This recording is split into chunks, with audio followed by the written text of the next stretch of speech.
La repartición del trabajo ha sido una de las constantes en la organización humana y a partir de ella han surgido las profesiones, han surgido relaciones y han surgido desigualdades laborales.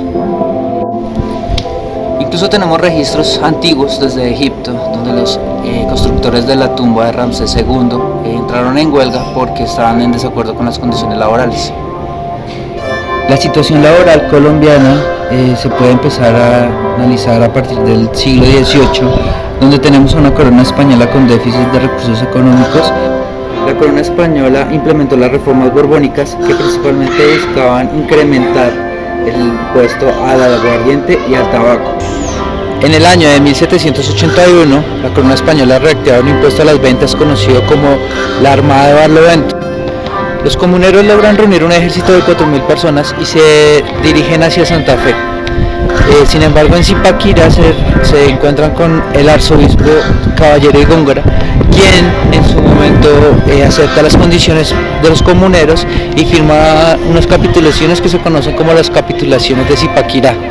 Antonio Flores es el virrey de la Nueva Granada en ese momento y se encuentra ubicado en Cartagena, y desde allá dice que la capitulación de Zipaquirá no tiene validez y que fue firmada por la fuerza y por la violencia, por lo tanto no es válida, y envía un regimiento hacia Santa Fe de Bogotá. Así pues, las cosas no le salieron muy bien a los comuneros y no lograron su objetivo. Sin embargo, sí es de notar que todo lo que ellos estaban reclamando fue lo que se estaba peleando a nivel mundial y lo que se declaró como oficial en la Declaración de los Derechos del Hombre. En 1847, la Sociedad de los Artesanos tuvo como propósito pedir al gobierno un alza de los derechos en la manufactura. En 1851, la libertad de los esclavos, esto fue firmado mediante una ley que la firmó el presidente José Iraro López. La finalidad de esta ley era la libertad del vientre.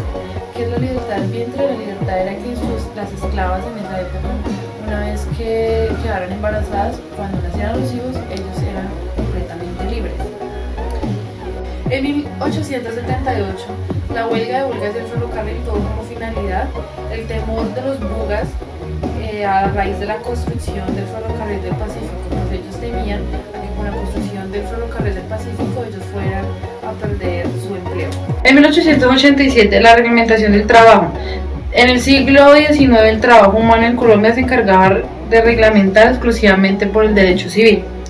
Los contratos se regulaban por la actividad humana, se encuadraban principalmente en el arrendamiento de servicios. El código adoptado en 1887 no distinguía entre el trabajador prestado bajo subordinación y el prestador con autonomía.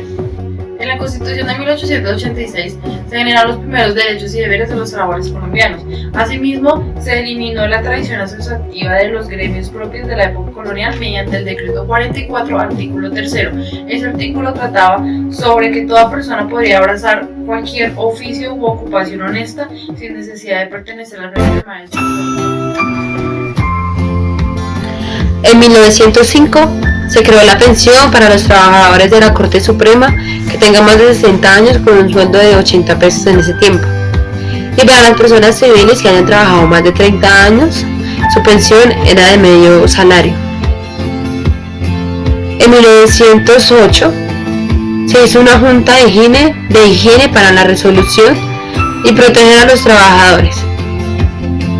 El 28 de mayo de 1913 se creó la Ley 114, que consiste en pensiones de maestros que hayan trabajado más de 20 años con la mitad de su salario. En agosto 17 de 1915 se creó la Ley 57. Consiste en la protección de accidentes, fue la más importante en los trabajadores.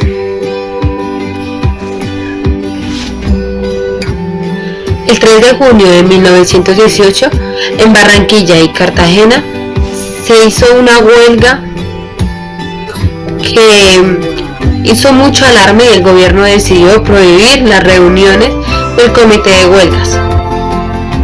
El 7 de marzo de 1916 se crearon 26 sindicatos legales, la mayoría fue creados por los artesanos. En ese mismo año se hizo la Organización Internacional del Trabajo. que consistía en el 25% de empleadores, el 25% de trabajadores y el 50% del Estado.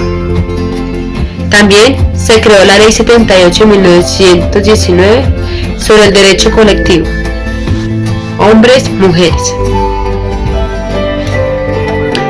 El 19 de febrero de 1921 se creó la Ley 37, consiste en el seguro de vida de los trabajadores. En este mismo año, en agosto 21, se establece el seguro de vida obligatorio para todas las empresas y de forma permanente. El 16 de agosto de 1922 se realizó una convención liberal de Ibagué, presidida por el general Benjamín Herrera.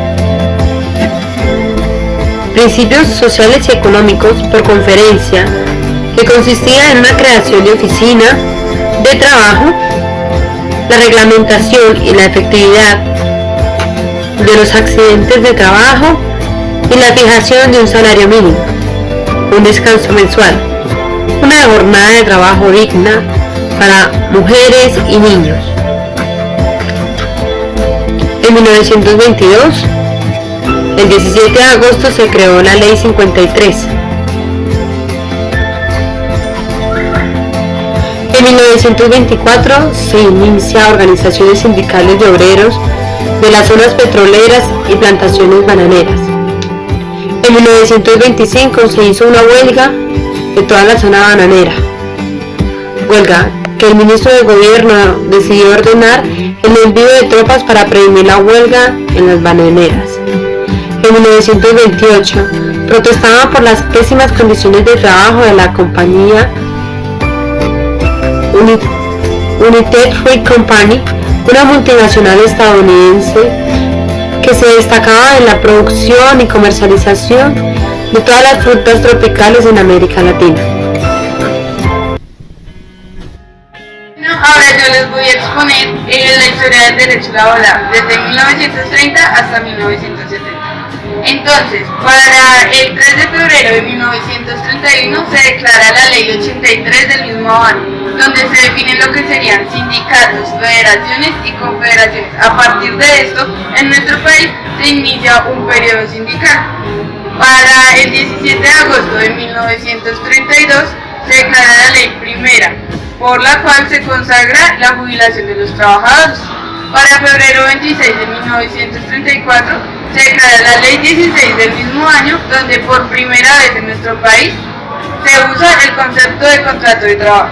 Para agosto 10 de 1934 se declara la Ley 10 del mismo año, donde se introduce a nuestra legislación el concepto de contrato de trabajo y se otorga a los trabajadores las prestaciones de vacaciones, auxilio por enfermedad y las cesantías por despido injusto.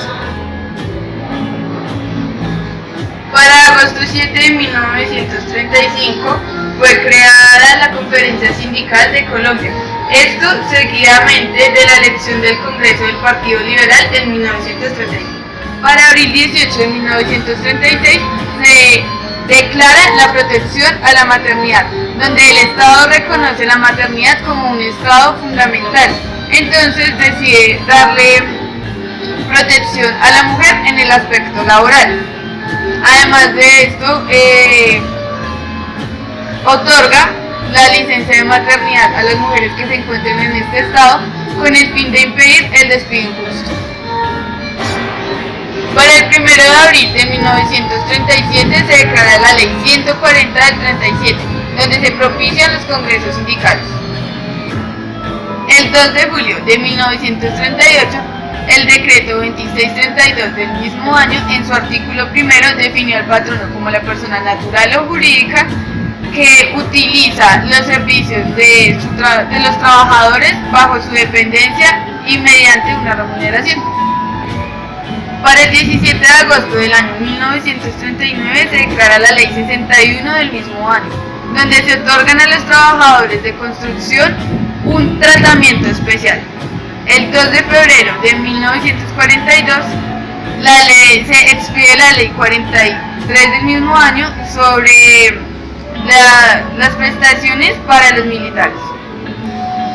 Para el 6 de octubre de 1944 se expide la Ley 2350 del presente año, donde en su artículo primero crea la presunción legal de que el contrato de trabajo existe entre quien presta el servicio personal bajo la dirección de otro y además de quien recibe o aprovecha el servicio. En el 20 del año 1945 se expidió la ley sexta de este año y se puede considerar que fue la nota emancipadora que marcó la autonomía sobre el derecho del trabajo y le enseñó al contrato su ámbito propio y su influencia en la vida social y económica de la nación.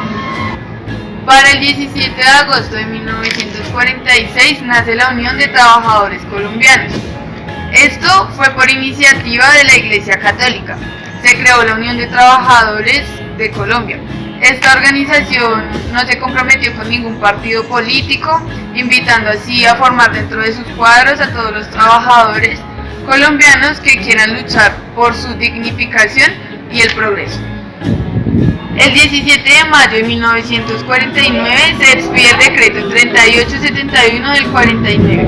En este se creó por primera vez la prima de beneficios y se estableció el salario mínimo.